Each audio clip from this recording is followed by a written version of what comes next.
नमस्ते दोस्तों, मेरा नाम डॉक्टर पुष्पा झा है। मैं एक वेलनेस कोच हूँ। आज फिर से एक छोटा सा स्टोरी लेके आई हूँ। एक बड़ा सा पेड़ के नीचे एक मजदूर अपना झोपड़ी बना के रहा करता था। उसके पास कुछ मुर्गियाँ थी। उसमें एक मुर्गी अंडा दी थी और उस अंडे को सेव रही थी ताकि उससे बच्चे निकले। उसी पेड़ के ऊपर एक बाज अपना घोंसला बना के अंडा दिया था। एक दिन अचानक काफ़ी तेज आंधी तूफान आने की वजह से बाज का जो अंडा था उसमें से एक अंडा नीचे गिर जाता है और उस अंडे को मुर्गी अपने अंडों के साथ रख लेती है और उस अंडे को भी वो सेवने लगती है। साथ में सभी अंडों को वो सेवने लगती है। कुछ समय बाद सभी बच्चे निकलते हैं जिसमें एक बाज का भी बच्चा होता है और धीरे धीरे वो साथ में बड़ा हो रहा था। एक दिन की बात है, सभी बच्चे बाहर खेल रहे थे तो जो बाज का बच्चा था उसका नजर आसमान की तरफ पड़ा। आसमान में कुछ बाज काफी ऊंची उड़ान भर रहा था।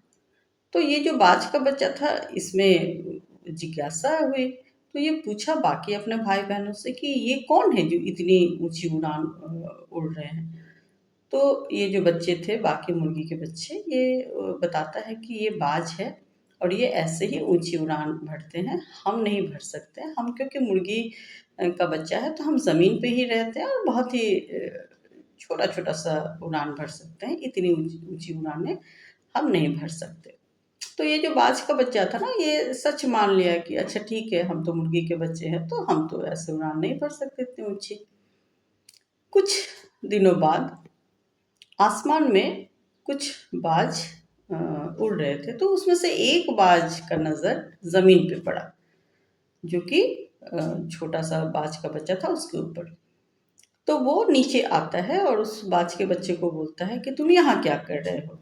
तो ये बोलता है मैं तो मुर्गी का बच्चा हूँ इसलिए मैं यहाँ हूँ। तो बोलता है नहीं, तुम मुर्गी का बच्चा नहीं हो, तुम तो बाज के बच्चे हो, तो तुम चलो। तो ये बोलता है कि नहीं, मैं तो मुर्गी का बच्चा हूँ। तो फिर वो बोलता है ठीक है, तुम उड़ के दिखाओ। तो ये जरा सा फुदक के दिखाता है यहाँ से यहाँ। तो ये उड़ ही नहीं पाता है। फिर इस ये बाज जो था बड़ा बाज इसको समझ आ गया। तो ये क्या करता है उस जो बाज का बच्चा था उसको लेके ऊपर चला जाता है, ऊपर जाके उसको छोड़ देता है। अब क्योंकि ये ऊपर इसको छोड़ देता है तो अब तो मरता क्या नहीं करता, ये अपने पंख को फैला के मतलब उड़ने का प्रयास करने लगता है। और जैसे ही ये प्रयास करता है ये सच में उड़ने लग जाता है। अब इसको समझ में आता है कि अरे मैं तो उड़ रहा हूँ, तो इसका इसका मतलब क्या मैं बाज हूँ। फिर इसे वो वाली बात याद आती है कि जब मैं एक दिन ऊपर देख के अपने भाई बहनों मुर्गी का जो बाकी बचा था उससे मैं पूछा कि ये जो ऊपर में उड़ान उड़ रहे ये कौन है, उड़ रहे हैं इतने ऊंचे। तो फिर वो तो मुझे बताया था कि जो ऊपर में ऊंचाई पे उड़ान भर रहे हैं वो बाज है। इसका मतलब तो मैं भी बाज हूँ।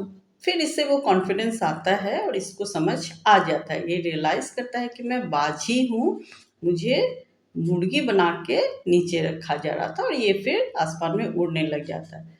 तो दोस्तों, ये जो कहानी है इस कहानी से हमें ये समझ आती है कि कभी कभी हम अपने क्षमता को नहीं समझ पाते हैं और जो हमारे आसपास लोग होते हैं वो हमें और नीचे लेके जाते हैं। एक तो हम क्योंकि उन पे डिपेंडेंट होते हैं कि जो हमारे इर्द गिर्द लोग हैं वो हमें रिकॉग्नाइज करे, वो हमें है ना मोटिवेट करे या फिर वो हमें बताए कि हमारे अंदर कितना क्षमता है, तो ही हम अपने क्षमता को समझ पाते हैं। लेकिन ये गलत है।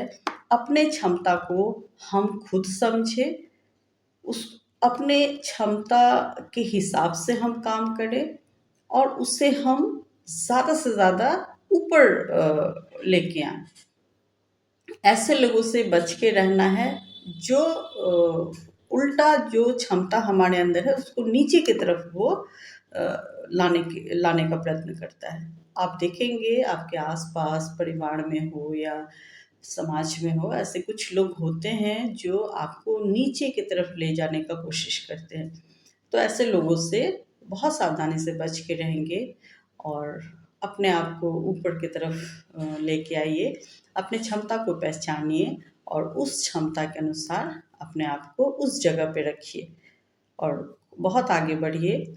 इस कहानी से लेसन लीजिए और इसी तरह का बातें मैं लेके आऊँगी। और जैसा कि मैं बता चुकी हूँ कि मैं एक वेलनेस कोच हूँ, तो मैं विशेषकर महिलाओं के लिए वीडियोज़ बनाऊँगी। तो मैं महिलाओं से अनुरोध करती हूँ कि वो इस चैनल को अपना बहुत प्यार दें, इसको लाइक करें, सब्सक्राइब ज़रूर करें ताकि जो मैं इसमें वीडियोज़ डालूँ उनके पास सीधा पहुँच जाए। बेल आइकन दबा दें और खूब सारा प्यार दें, अपने परिवार, दोस्तों के पास इसे शेयर करें। मैं फिर से जल्द ही मिलूँगी। अपना बहुत ध्यान रखें आप सभी। नमस्कार।